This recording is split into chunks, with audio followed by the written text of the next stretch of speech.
The 12C is a car that is truly exotic and special in its construction, in its heritage, in its technology. It's also a car that we believe is going to have absolutely the best performance in its segment. And it's also a car that is, in some ways, a little bit more accessible than other supercars which are out on the market, meaning that its styling is elegant and discreet.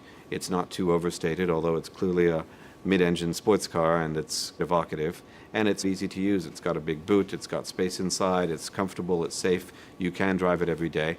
And so it might appeal to some people who hadn't previously thought that mid-engine sports car was the type of car for them, and they might look at it and say, you know what, I could actually see myself driving this car even on a daily basis. So I think it's going to have a broad appeal. If we were to design a car that was just as fast as a Ferrari and just as aggressive as a Lamborghini and just as evocative as an Aston Martin, frankly, there wouldn't have been any reason for McLaren to exist.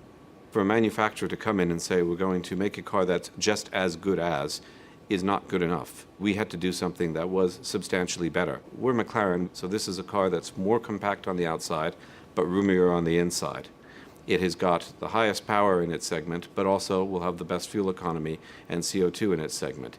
It's extremely lightweight and stiff, but it's also fully equipped and will be one of the safest cars there is. It's got fantastic road holding and grip, as you'd expect from a super sports car, but it also has got extraordinary ride comfort. You get it all, this and that, not this or that.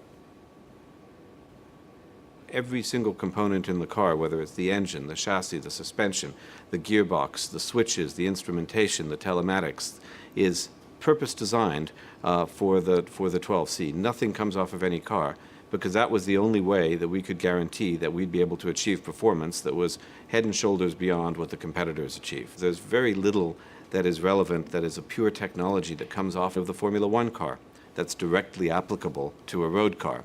What is important, however, is the processes and the technologies by which we develop the Formula One cars, the simulation techniques, which you really can directly apply to a road car to both increase the speed of development, but more importantly, to give ever better handling and ever better performance from the car.